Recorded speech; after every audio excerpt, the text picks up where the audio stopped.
सभी को एक बार फिर से नमस्कार। एक बार फिर उपस्थित हूँ आप लोगों के सामने लेकर के शुक्ल यजुर्वेदीय रुद्राष्टाध्यायी।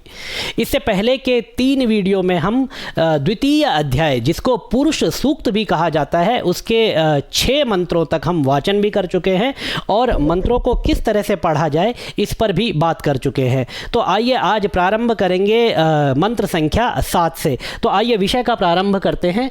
सबसे पहले परंपरा का निर्वाह। हरि ओम। तो यहाँ पर जो है हरि ही ओम, यद्यपि यह अध्याय का प्रारंभ नहीं है, लेकिन हमने जो पिछला पाठ छोड़ा था उसके बाद हम दूसरे दिन पाठ का प्रारंभ कर रहे हैं। तो इस परंपरा का हमें यहाँ पर निर्वाह करना चाहिए, क्योंकि ओमकार के बिना मंत्रों का उच्चारण प्रारंभ नहीं करना चाहिए। ऐसा नहीं कि अध्याय के बीच में, यदि हम कॉन्टिन्यूअस अध्याय का पाठ कर रहे हैं तो हमें सिर्फ आरंभ में हरि ओम इस शब्द का उच्चारण करना चाहिए। लेकिन यदि हम नए किसी दूसरे दिन पाठ का प्रारंभ कर रहे हैं तो हमें इसको आरंभ में बीच में भी अवश्य करना चाहिए, क्योंकि ओमकारश्चाथ शब्दश्चा द्वा वेतो ब्रह्मणा पुरा कंठम भित्वा विनिर्यातौ तस्मान मांगलिका बुभौ। ये ओमकार और अथ शब्द दोनों ही ब्रह्मा के कंठ को भेद करके उत्पन्न हुए हैं, ऐसा स्मृतिकारों ने कहा है, और दोनों ही शब्द मांगलिक हैं। इसीलिए जब सूत्र ग्रंथों के जो प्रणेता थे उन्होंने जब अपने सूत्र ग्रंथों का प्रारंभ किया तो अथ शब्द का प्रयोग किया। अथ शब्दानुशासनम, अथ योगानुशासनम, अथातो ब्रह्म जिज्ञासा, अथातो धर्म जिज्ञासा। और ओमकार जो है ओम इत्येकाक्षरम ब्रह्म, ऐसा स्वयं भगवान श्री कृष्ण ने गीता में कहा है। इसके अलावा जो परमात्मा के जो 4 चरण हैं उनमें से जो प्रथम 3 चरणों के साथ है, जो कि 3 चरण है विश्व, तेजस और प्राज्ञ, उन 3 चरणों के साथ में जो ओमकार के अकार, उकार और मकार है, उनका तादात्म्य स्थापित करने के बाद उसमें जो ब्रह्म मार्ग की प्राप्ति होती है उसका कहीं ना कहीं मंत्रों के साथ में या बाकी के साथ में विशेष महत्व है। तो उस पर अभी चर्चा नहीं करेंगे, कभी अवसर मिलेगा तो उस पर अवश्य हम बात कर सकते हैं, या फिर स्वयं आप लोग देखना चाहें तो मांडूक्य उपनिषद को एक बार देखें। उसमें जो विश्व, तेजस, प्राज्ञ के साथ में जो 3 मात्राओं का तादात्म्य है उस पर यदि आप एक बार अध्ययन करेंगे, उसको देखेंगे तो निसंदेह आपको उसके विशिष्ट ज्ञान की प्राप्ति होगी। आइए प्रारंभ करते हैं आज का जो हमारा विषय है उस पर। हरि ओम तस्माद्यज्ञात। द्यज्ञात हमें यहाँ तक लेना है। ये जो द्य है ये विद्यालय और विद्या वाला ये द्य है, ठीक से इसको बना दे तो ये ऐसे बनेगा।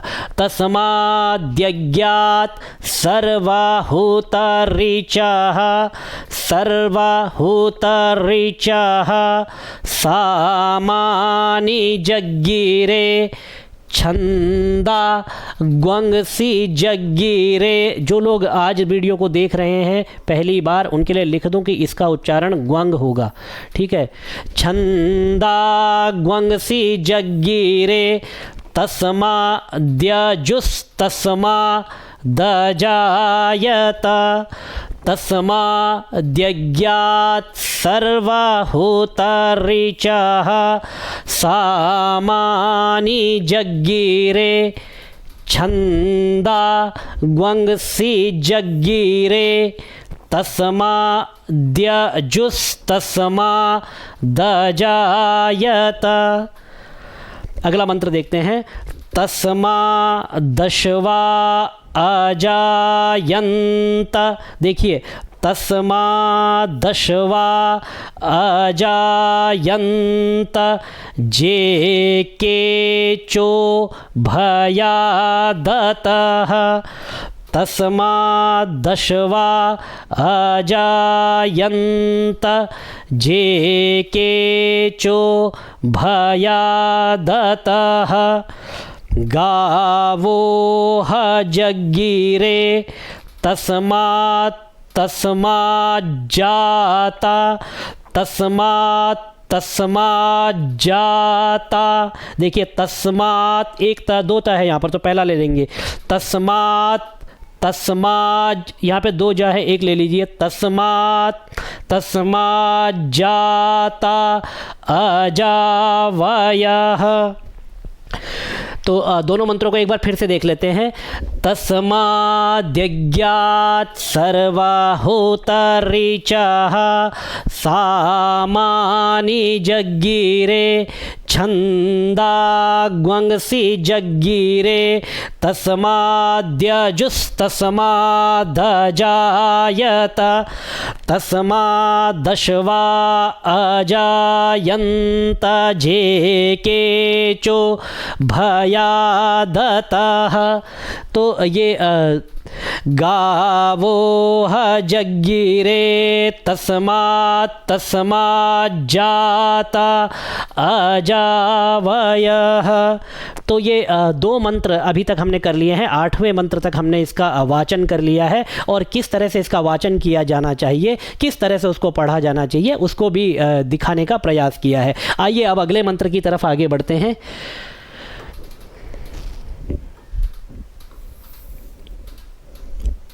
आज का अगला मंत्र है तम यज्ञम। देखिए तम, एक तो त के ऊपर बिंदी है तो इसको ले लीजिए तम, तम यज्ञम, ठीक है। तम यज्ञम बाराहीखि प्रोक्षण, ठीक है। तम यज्ञम बाराहीखि प्रोक्षण। तो ये बाराहीखि, ये मूर्धन्य श है, तो मूर्धन्य श को आपको बताया गया है कि आप श भी उच्चारण करें या ख भी उच्चारण करें। यद्यपि उसके कुछ नियम है कि कब उसको श करना चाहिए, कब उसको ख करना चाहिए, लेकिन आरंभ में आपको जैसा बताया जा रहा है आप उस तरह से उच्चारण करें। समय के साथ साथ जब इस पर वैदिक व्याकरण पर बात करेंगे, इसके बारे में, इसके स्वरों की बात करेंगे, तो उसको और अधिक स्पष्ट कर दिया जाएगा। कहाँ पर श को ख का परिहार करना है ये भी वहाँ पर बता दिया जाएगा। पर फिलहाल अध्ययन के सौकर्य से आप उसको जो आपको अनुकूल पड़ता हो वो आप उसमें उच्चारण करें। तम यज्ञम बाराहीखि प्रोक्षण, तम यज्ञम बाराही, देखिए बाराही र ऊपर है, बाराहीखि प्रोक्षण पुरुखन। तो देखिए यहाँ पर लिखा है आपका, यहाँ पे लिख देता हूँ पुरुखन। ये चवर्गीय जो है ये वाला अंतिम अक्षर यहाँ पर है, तो इसको इस तरह से उच्चारण करेंगे। बाराहीखि प्रोक्षण पुरुखन जातमग्रतः तम यज्ञम बाराहीखि प्रोक्षण पुरुखन जातमग्रतः तेन देवा अयजन्त साध्या, तेन देवा अयजन्त साध्या रीखयश्च जे, तेन देवा अयजन्त साध्या रीखयश। ये य के बाद श आ गया आपका, च ये या च जे, ठीक है। वैदिक उच्चारण उसका करेंगे। तेन देवा अयजन्त साध्या रीखयश्च जे, ठीक है। तो इसके बाद 9वें मंत्र की तरफ आते हैं। जत पुरुखम, यहाँ तक ले लेंगे, ये माँ आ गया ऊपर, ये जो आपका अनुस्वार आया है। जत पुरुखम, ये व है आधा व, व्यादाधूः जत पुरुखम व्यादाधूः कतिधाव्य, ये आधा व है, कतिधाव्य कल्पयन्ना। एक बार फिर से यहाँ तक उच्चारण करेंगे। तम यज्ञम बाराहीखि प्रोक्षण पुरुखन, ये यहाँ तक आ गया, यहाँ तक पुरुखन जातमग्रतः तेन देवा अयजन्त साध्या रीखयश्च जे। एक बार स्क्रीन को क्लियर करें। रीखयश्च जे, ठीक है। तो अब आगे 8वां मंत्र ये हमने अभी पूरा किया है। आइए 9वें मंत्र की तरफ आगे बढ़ते हैं। जत पुरुखम व्यादाधूः कतिधा ये आधा व है, व्यकल्पयन्न जतपुरुखं व्यदधुः कतिधा व्यकल्पयन्न मुखं किमस्या। देखिए अब यहाँ पर किस तरह से करना है, ये ng तक लीजिए पहले, मुखं। अब ये क जो है इसको अलग ले लीजिए, किमस्य आगे जो भी होगा फिर, ठीक है। मुखं मुखं किमस्या, आ की मात्रा है, मुखं किमस्या सीत किम। फिर इसको एक बार अलग अलग करके मैं आपको दिखाऊं। मुखं किमस्या यहाँ तक हो गया था, आगे आइए, सीत ऐसे ले लीजिए। आसीत था वो शब्द, लेकिन वहाँ पर संधि हो गई है तो अलग अलग आप उसको करेंगे। मुखं किमस्यासीत किम बाहु, ठीक है। मुखं किमस्यासीत किम बाहु, यहाँ तक आ गया। आगे आइए, किमूरुपादा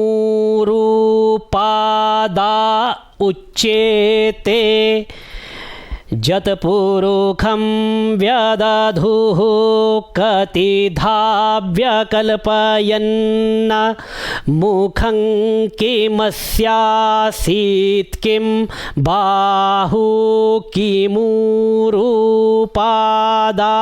उच्येते।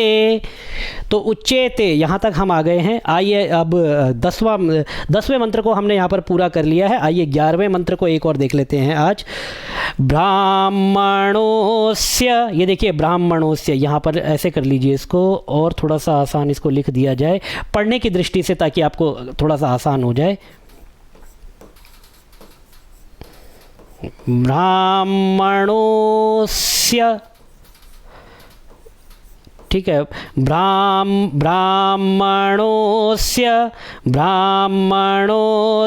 मुखमासीद, मासीद ये वाला द ले लेंगे साथ में, ठीक है। ब्राह्मणोस्य मुखमासीद, अब इसमें ब लगा हुआ है नीचे, तो उसको अलग उच्चारण करेंगे। ब्राह्मणोस्य मुखमासीद, ब बचा हुआ है। बाहु, ये आ की मात्रा ब की है। बाहु राजन्यः, ब्राह्मणोस्य मुखमासीद बाहु राजन्यः कृतः, यहाँ पर ये आ गया कृतः। आगे आइए, ऊरुतदस्य जदवैश्यः, तो यहाँ पर देखिए जद वैश्य, वैश्य मतलब ये जो मणिया वर्ग है उनके लिए कहा गया है। ऊरुतदस्य जदवैश्यः, ऊरुतदस्य जदवैश्यः, यहाँ तक हो गया। पदभ्याग्वंग शूद्रो, यहाँ पर आगे आएगा अजायत, ठीक है। ऊरुतदस्य जदवैश्यः पदभ्याग्वंग शूद्रो अजायत। तो ये 10वां मंत्र भी आज पूरा हो गया है। एक बार 9, 10 और 11 3 मंत्रों का एक बार हम फिर से वाचन कर लेते हैं, जिससे कि आप उसको कहीं पर यदि कोई त्रुटि रह गई हो तो उसको एक बार फिर से देख लेंगे। तो आइए प्रारंभ करते हैं 9वें मंत्र से। तं यज्ञं वाराहिखि प्रोक्षन् पुरुखं जातमग्रतः तेन देवा अयजन्त साध्य ऋखयश्च जे जतपुरुखं व्यदधुः कतिधा व्यकल्पयन्न मुखं किमस्यासीत् किं बाहु किमूरुपादा उच्येते। ब्राह्मणोऽस्य मुखमासीद् बाहुराजन्यः कृतः ऊरू तदस्य जद्वैश्यः पदभ्यागुंशूद्रो अजायत। तो आज हम केवल यहीं तक इन मंत्रों का वाचन करेंगे, इससे आगे के मंत्र आपके लिए अगले वीडियो में लेकर के आएंगे। पिछले 3 वीडियो के बारे में मैं एक बार बात करना चाहता हूं, जो कि मैंने देखा आप लोगों के कमेंट्स आए और बहुत अच्छा लगा, बहुत आप लोगों ने प्रशंसा की है, बहुत ही ज़्यादा। इससे उत्साहवर्धन होता है, क्योंकि जितना उत्साह आपके अंदर है उससे जो दुगना जो उत्साह होता है वह उन लोगों के पास होता है जो आपको देखते हैं या जो आपको सुनते हैं। तो आप लोगों के उत्साह ने मेरे उत्साह को भी द्विगुणित किया है, इसमें कोई संदेह नहीं है। कुछ कमेंट्स मैंने देखे, कमेंट्स सारे ही अच्छे थे, अगर मैं 2-3 कमेंट्स को हटा दूं, यद्यपि उनका भी स्वागत है, क्योंकि क्षणे क्षणे यन नवतामुपैति तदेव रूपम रमणीयताया। आप कुछ कहेंगे तो उसके बाद वो नवता को प्राप्त होता है, कहीं ना कहीं हम भी उसमें प्रयास करते हैं। पर कुछ कमेंट इस प्रकार के थे जिन पर यद्यपि मैं डायरेक्टली बात उन कमेंट्स को मैं नहीं कुछ कहना चाहूँगा, लेकिन फिर भी मैं ये कहना चाहूँगा कि बहुत अधिक विद्वान व्यक्ति ये सोच करके इस पाठ को ना देखे कि ये बहुत ही ज़्यादा इस तरीके से किया जा रहा है कि यहाँ पर हर एक व्याकरण के शब्द का अर्थ बताया जाएगा या फिर हर एक जो वैदिक लॉजिक है उसको स्पष्ट किया जाएगा। वह पॉसिबल भी नहीं है, क्योंकि वीडियो बहुत बड़ा हो जाता है, अपलोड करने में हमें थोड़ी समस्या आती है, हमारी टीम को समस्या आती है। लेकिन इसके अतिरिक्त जो वैदिक व्याकरण की जिन लोगों ने बात उठाई थी कि यहाँ पर किस तरह से ग्वंग का जो लॉजिक है वो बताना चाहिए, वो कब अनुस्वार हो जाता है, कब उसको ग्वंग कहा जाता है, या फिर उदात्त, अनुदात्त और स्वरित, इन 3 स्वरों के बारे में जो लोग जानना चाहते हैं, या कुछ ऐसे भी लोग हैं जो कि ध्वनि विज्ञान के सिद्धांतों के अनुसार वेद के बारे में जानना चाहते हैं, वो जानना चाहते हैं, बहुत अच्छी बात है, उनको जानना भी चाहिए। तो इसके लिए अभी हमने वैदिक व्याकरण के विषय में हमने ये डिसाइड किया है कि एक नई कक्षा चलाई जाएगी और वेदों को उसमें स्वरों के साथ पढ़ाया जाएगा। तो